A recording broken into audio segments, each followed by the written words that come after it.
Hello and welcome to this A-level biology revision video on plant disease. Right, plant disease is one of those areas in the course that often gets overlooked during revision as there's no real understanding to it. You only really need to know the key points about certain diseases. However, quite often it does crop up in exam questions, even if it's just 1 or 2 marks. Remember, those 1 or 2 marks can be the difference between one grade and another. When plants are attacked by pathogens, it can have a devastating impact on the food chain. Many plants use the length of the day to control the way in which they grow and reproduce, and this can be affected by plant pathogens. It's important when answering questions on plant pathogens that we make reference to the effect that it might have on the food chain, even potentially if the question doesn't specifically ask for that. It's always worth bearing that in mind. Dutch elm disease is a fungal disease that first appeared in the UK in the 1920s. It is spread by the elm bark beetle. The disease was able to kill many elm trees that had not managed to evolve to resist it. The disease is thought to have originated in Asia before it made its way to Europe and North America. A particularly aggressive strain took hold in the 1960s. It had a devastating impact both to the UK and across Europe. By the end of the 20th century, very few mature elm trees remain. So it's important when answering questions on plant diseases that quite often we need to make reference to plant evolving strains that are resistant to particular diseases and able to survive, or that the only plants that will survive are the ones that are resistant to the strains. If they survive, then they will be the ones that are able to go and reproduce. In the next few types of plant diseases, there are Latin names for them, but I'm not going to try and pronounce them.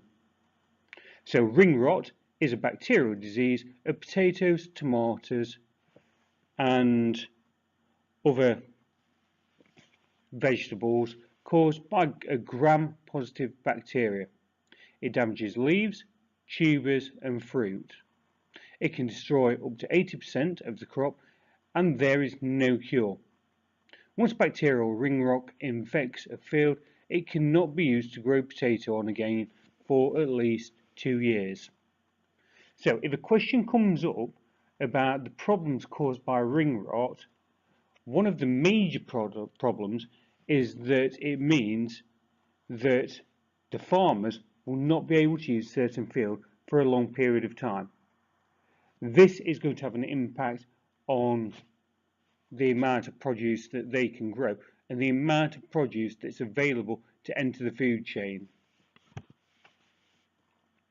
Tobacco mosaic virus is a virus that infects tobacco plants and around 150 other species, including tomatoes, peppers, cucumbers, and various others.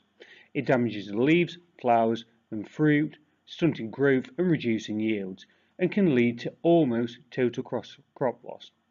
Resistant crop strains are available, but there is still no cure.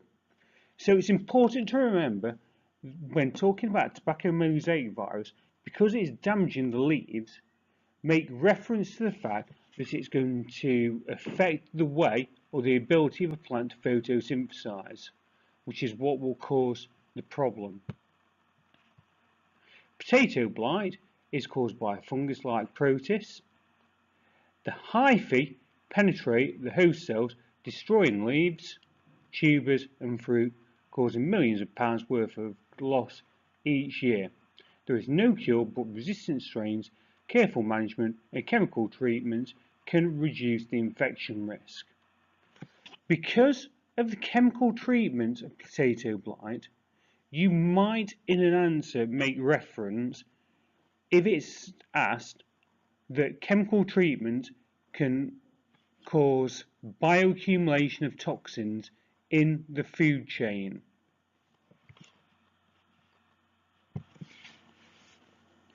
Black Sigatoka is a banana disease caused by a fungus which attacks and destroys the leaves.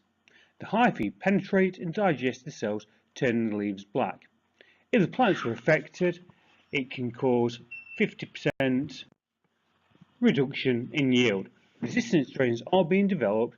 Good husbandry and fungicide chemical treatments can control the spread of the disease. Right, remember, because it's a disease that mainly attacks plants like banana trees, you need to think about where in the world those banana trees are going to be grown. The parts of the world where they're going to be grown may often be poorer countries which don't have access to technology and chemicals that can be used to treat it. I hope that this video has been of some use. Remember, like I said before, this is often a small area which people neglect to revise, but often comes up in the exam regardless. Good luck with your biology exam.